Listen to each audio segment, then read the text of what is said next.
है कुदरत का अनमोल तोहफा, ये ममता का सागर, मोहब्बत का दरिया है। हर नस्ल हर देश पर कर्ज इसका बनाया गया, त्याग को फर्ज इसका।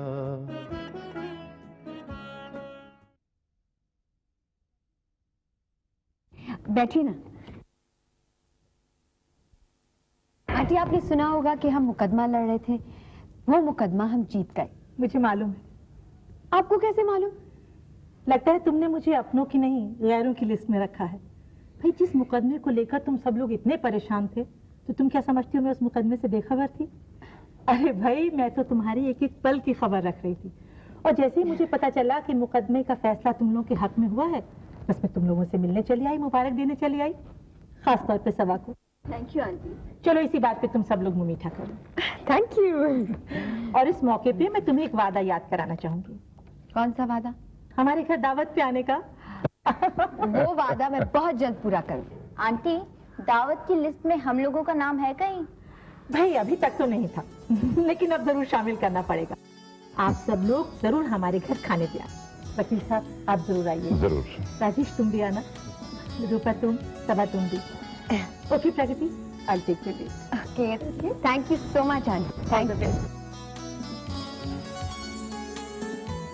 दावत के नाम पर मुझे एक मिसाल अभी अभी याद आई। नहीं, चुप।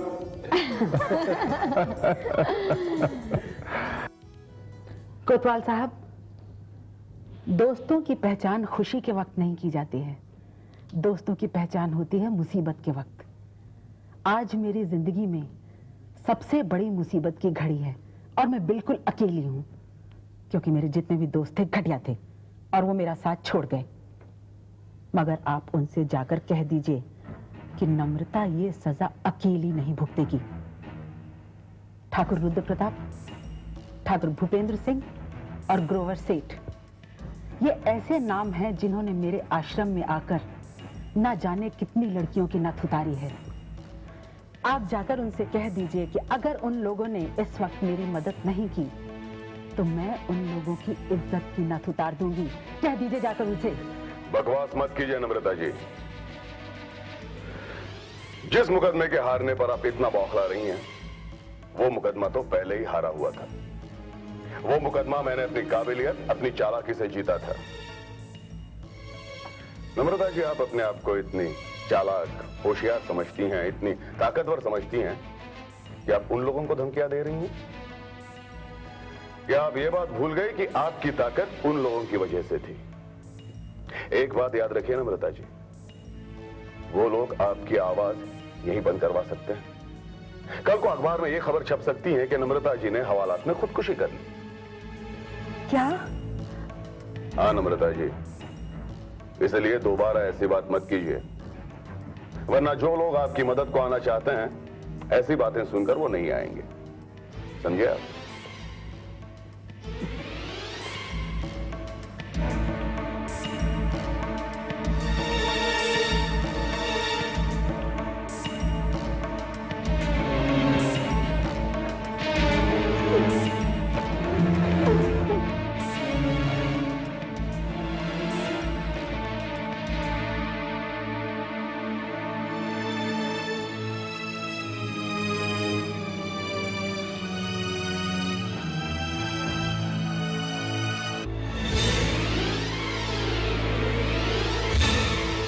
प्रगति, तू?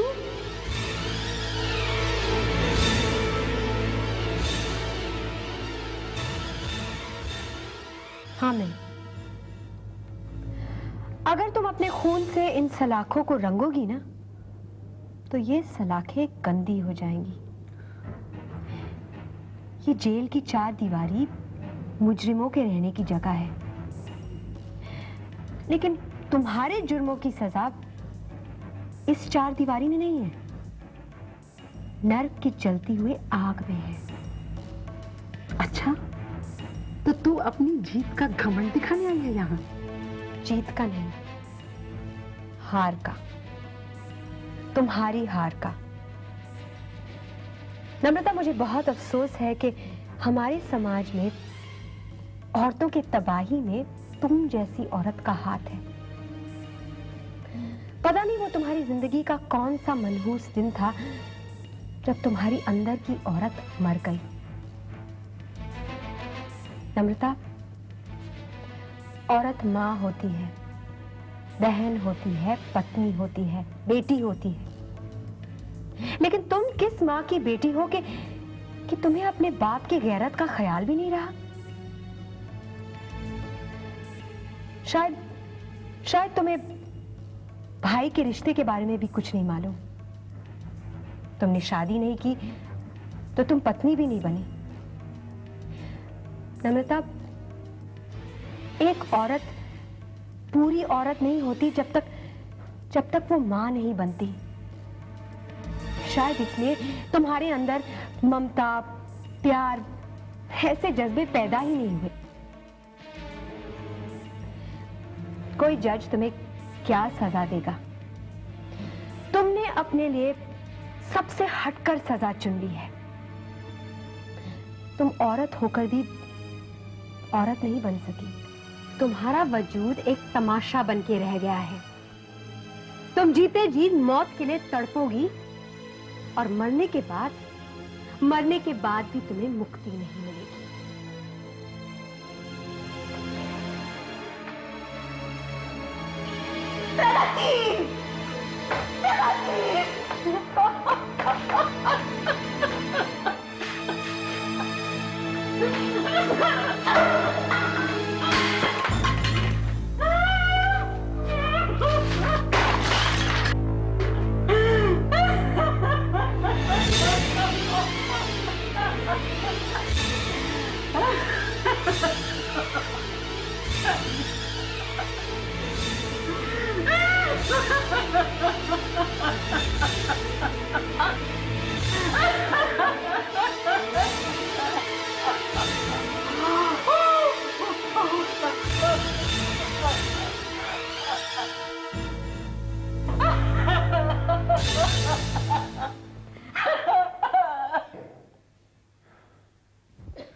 जाने देना बाप, ये बहुत बड़ा ऑफिसर है। अरे बड़ा ऑफिसर होगा अपने घर का, हमें क्या करना।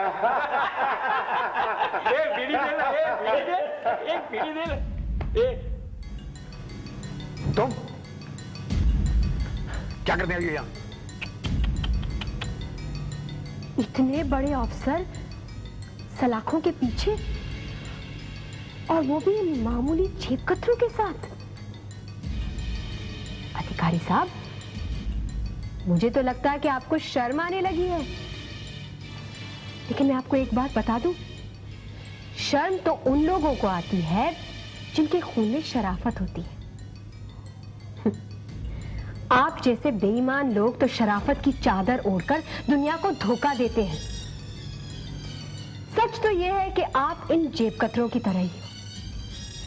फर्क सिर्फ इतना है कि ये अपनी उंगलियों के साथ जेब काटते हैं और आप अपने दिमाग से। इसलिए अधिकारी साहब आज अपने बिरादरी वालों के साथ बैठे हैं। अधिकारी साहब, आपको याद है वो दिन जब आपने मुझे अपने होटल रूम में बुलाया था? शायद आपका जन्मदिन था उस दिन। आपने मुझे मजबूर और बेबस समझकर मेरे साथ वो सलूक करना चाहा जिसका जवाब मैंने आपको उसी वक्त वहीं पर दिया था, याद है? प्रगति, तुम समझ रही हो कि मैं सारी उम्र इन सलाखों के पीछे रहूंगा? नहीं, जिस दिन बाहर निकलूंगा ना, उस दिन अपनी बेइज्जती का बदला लूंगा, समझी? मेरा नाम अधिकारी है। सिर्फ नाम अधिकारी है, मुझसे हिसाब लेना आपके अधिकार में नहीं है। अधिकारी साहब, अगर आप अपने चेहरे को बड़े गौर से देखेंगे तो आपको पता चलेगा कि आपके चेहरे पर एक जिम्मेदार ऑफिसर का तेज नहीं है, जुर्म के भद्दे निशान है। अधिकारी साहब, मर्द तो बहादुर कहलाते हैं, लेकिन आप कैसे बहादुर हैं? आपने तो अपनी पूरी ताकत मजबूर और कमसिन लड़कियों को तबाह करने में खर्च कर ली। क्या आप ये नहीं जानते कि एक औरत ने आपको जन्म दिया है, औरतों को अपमान करके आप अपनी माँ का अपमान कर रहे हैं। Shut up! I said get out! I said get out! अधिकारी साहब, आपने लड़कियों की हाय ली है। औरतों की बद्दुआएं में बहुत असर होता है। भगवान भी आपको कभी नहीं माफ करेगा। आज आप कितने बेबस, कितने मजबूर, कितने लाचार लग रहे हैं। एक जमाना था जब आप दूसरों की बेबसी पर हंसते थे। आज तुम अपनी बेबसी पर हंस लो, खूब हंस लो, क्योंकि इससे अच्छा मौका आपको कभी नहीं मिलेगा। और अगर तुम अपनी हालत पर गौर करोगे तो तुम्हें पता चलेगा कि तुम्हें इस हालत में पहुंचाने वाली एक औरत है और उसका नाम प्रगति श्रीवास्तव है। I said get out! I said get out! Get out! I said get out! Get out!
क्या बात है उस्मान चाचा, आज आप लोग ताने नहीं कसेंगे मुझ पर? मेरा मजाक नहीं उड़ाएंगे? नहीं सबा बेटी, मजाक तो हम लोग खुद बन गए हैं। क्यों, ऐसी क्या बात हो गई? हंसिए मुझ पर, मेरा मजाक उड़ाइए। मैं आप लोगों की किसी भी बात का बुरा नहीं मानूंगी। बस करो सबा बेटी, अब हमें और शर्मिंदा मत करो। जावेद चाचा, मैं आप लोगों को शर्मिंदा नहीं कर रही। मैं तो आप लोगों की नजरों में एक गिरी हुई लड़की हूँ ना। हमें माफ कर दो बेटी, गिरी हुई तुम नहीं हो। तुम्हें गिरा हुआ कहकर हम खुद अपनी नजरों से गिर गए। हमें माफ कर दो बेटी। कैसी बात कर रहे हैं आरिफ चाचा? आप लोग तो मेरे बुजुर्ग हैं और अगर मुझसे कोई गलती हुई तो आप लोगों को मुझ पर उंगली उठाने का पूरा हक है। नहीं साहब बेटी, दरअसल उस कमीने जब्बार की वजह से सब कुछ हुआ। उसी ने हमको बहकाया था। हम ये भूल गए थे कि जिसे हम कुछ कर रहे हैं, कुछ कर रहे हैं, वो हमारी बेटी की तरह है। शबा बहन, आज की बात तुम्हारी तरफ कोई उंगली भी नहीं उठा सकता। बुरे काम का बुरा नतीजा है, ये तो हमने देख लिया। जब्बार को पुलिस ने गोली मारकर कुत्ते की तरह खींचते हुए ले गई, वही तुम्हारी ज्यादा बुराई करता रहा। अल्लाह का लाख लाख शुक्र है जो हमारी आंखें खोल दी। तुम नेक हो, शरीफ हो। एक कमीने तो हम थे और जो उस कमीने की बातों में आ गए हैं, जो तुम पर ताने कसे, तुम्हारी मजबूरी का फायदा उठाया और मुस्कुराए। लेकिन बेटी, अगर तुम हमें माफ नहीं करोगी तो हमारा परवरदिगार भी हमें माफ नहीं करेगा। उस्मान चाचा, इज्जत और जिल्लत देने वाला तो अल्लाह है। मैं कौन होती हूँ आप लोगों को माफ करने वाली? हम तुम्हारे गुनाहगार हैं बेटी। जब तक तुम माफ नहीं करोगी, हमें अल्लाह भी माफ नहीं करेगा। मैंने आप सब लोगों को माफ कर दिया है और मैं अल्लाह से दुआ करूंगी कि वो भी आप लोगों को माफ कर दे।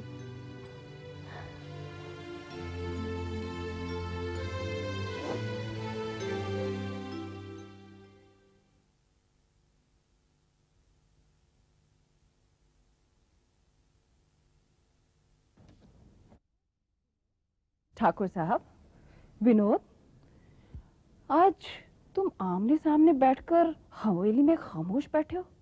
ऐसी क्या बात है?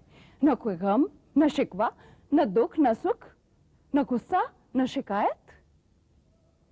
हाँ ठाकुर साहब, आपकी वो रौबदार आवाज कहाँ गई, जिसे सुनकर रतनपुर के लोगों का दिल दहल जाता था?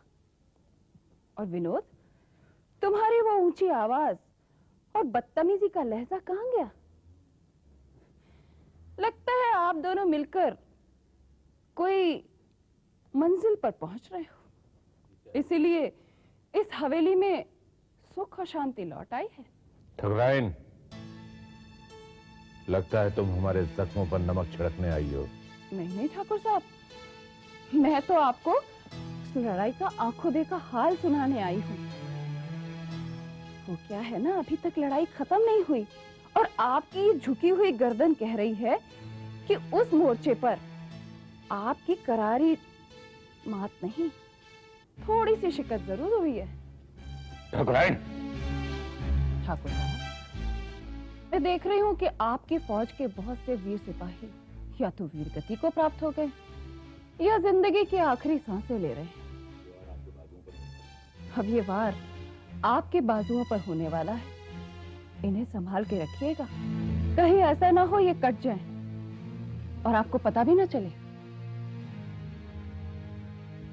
ठाकुर साहब, आप तो अपने आप को शतरंज का बहुत बड़ा खिलाड़ी कहते थे, लेकिन आपके ये बड़े बड़े मोहरे, ये तो प्रगति के प्यादे से पिट रहे हैं। बस ठकुराइन बस, बहुत हो चुका। ठाकुर साहब, एक बात याद रखिए, प्रगति उस आंधी की तरह है जिसकी जद में बड़े बड़े पेड़ उखड़ रहे हैं, और वो आंधी बड़ी तेजी से इसी हवेली की तरफ बढ़ी आ रही है। वो इसे नहीं छोड़ेगी ठाकुर साहब। अगर आप उसे रोक सकते हैं तो रोक लीजिए, वरना आपको पता भी नहीं चलेगा आपका वजूद कब आपका साथ छोड़कर चला गया।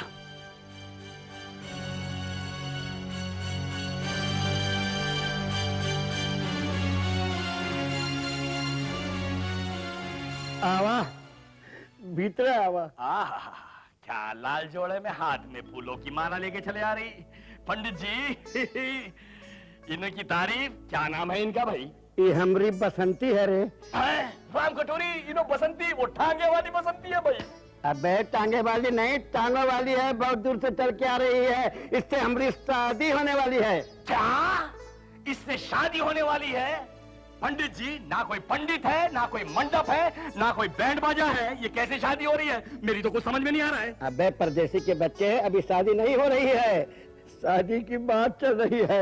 ऐसा, शादी की बात चल रही है? मैं कुछ समझा नहीं पंडित जी। मैं तुम्हें समझाती हूँ परदेसी। बोली राम कटोरी, इनो बोली, मैं समझा, इनो तो गूंगी है, मुंह में इतनी लंबी जबान है। अच्छा है इनका मरण व्रत टूटा भाई, कुछ तो बोली। मरण व्रत? अबे मरण व्रत नहीं स्वदेशी के बच्चे, मौन व्रत। हाँ पंडित जी, वही मौन व्रत, मतलब चुप्पी तो टूटी। हाँ जी, आप क्या बोल रही थी? मैं कह रही थी अभी हमें एक दूसरे को देखना है। अभी देखना है? अभी तक देखे नहीं क्या? अबे वाह, देखने का मतलब ये है कि हम दोनों को एक दूसरे के बारे में जानना है। तुम चुप रहो जी। चुप है जी। राम कटोरी, शादी के पहले ये हाल है तो शादी के बाद इनो पुरानी हड्डी की क्या दुर्दशा करेगी, मेरी समझ में नहीं आ रहा भाई। तुम क्या बोले परदेसी? मैं कुछ नहीं बोला, आप कुछ बोल रही थी, बोलो क्या बोल रही है? हाँ, तो मैं ये कह रही थी कि लड़का लड़की इनो हमारे बारे में बात कर रही? नहीं, मैं आप दोनों के बारे में बात नहीं कर रही हूँ, मैं तो हम दोनों के बारे में बात कर रही हूँ। जब तक हमारी शादी नहीं हो जाती हम लड़का लड़की ही हुए ना। ऐसा? आगे बोलो। हाँ, तो शादी से पहले लड़के को लड़की के बारे में और लड़की को लड़के के बारे में सब कुछ मालूम होना चाहिए। ऐसा? मैं कुछ समझा नहीं, क्या मतलब है आपका? मतलब ये है कि लड़का कैसा है, उसका खानदान कैसा है, वो क्या कमाता है और उसका चाल चलन कैसा है, ये सब समझे? पंडित जी, ये सब करने के लिए मेरे को 10-15 साल लग जाएंगे भाई। अबे चुप परदेसी के बच्चे, मामला शादी का है। शादी से पहले दोनों को ठोक बजाकर एक दूसरे के बारे में जान लेना चाहिए ना। तुम चुप रहो जी। चुप है जी। हाँ तो परदेसी, बताओ इनके बारे में, बताओ। इनके बारे में राम कटोरी, ये पुरानी हड्डी की तारीफ। हाँ, क्या है, इन्हों ठनकपुर के बड़े खानदान के लोग हैं। ये पढ़े लिखे हैं, अच्छी नौकरी है, अच्छा सब कुछ है, बात करते मुंह से फूल गिरते। अभी बात करेंगे तो मुंह से फूल गिरेंगे। क्यों, ठीक बोला पंडित जी? अबे परदेसी भैया, ये तो हमरे बात में इंक्वायरी हुआ, लेकिन उनके बारे में तो जानना चाहिए ना बेचवा। अरे हाँ, तो मैं भूल गया। देखिए बसंती जी, क्या वही है ना बसंती जी, इनके बारे में तो आपने पूछ लिया है, आपने अपने बारे में नहीं बताया। आप कहाँ के, क्या खानदान, ये सब मेरे को भी बताओ ना भाई। मेरे बारे में जानने के लिए तुम्हें भरतपुर जाना पड़ेगा। भरतपुर? मैं नहीं जाऊंगा भरतपुर। क्या कहा, भरतपुर नहीं जाएगा? नहीं जाऊंगा मैं। नहीं जाएगा? नहीं। तो मत जा। क्यों नहीं जाएगा? तो हमारी शादी नहीं होगी, हमारी शादी नहीं होगी बेटवा, तो तुम्हारी भी शादी नहीं होगी। ऐसा? पंडित जी, मैं भरतपुर जाऊंगा, मगर मेरी भी एक शर्त है, वो ये कि मैं अपनी राम कटोरी को साथ में लेके जाऊंगा भाई। नहीं नहीं, शादी से पहले हमारे यहाँ लड़का लड़की साथ नहीं घूमते हैं। तुम चुप रहो जी। तुम चुप रहो जी। परदेसी, आप बोलिए जी, क्या बोल रही थी, बोलो। हाँ, तो राम कटोरी रहेगी हमारे साथ और तुम जाओगे भरतपुर। जाओ। हाँ परदेसी, तुम जाने की तैयारी करो, मैं तो कहती हूँ तुम अभी चले जाओ। ऐसा है? राम कटोरी, तेरे को पाने के लिए मैं भरतपुर क्या, मैं सिंगापुर जाने को तैयार हूँ। बस तू मेरा सामान बांध दे। सामान बांधने की क्या जरूरत है, तुम तो ऐसे ही अच्छे लगते हो। ऐसा? मैं ऐसे ही अच्छा लगता हूँ? ऐसा देख, मैं जा रहा हूँ भरतपुर। भरतपुर।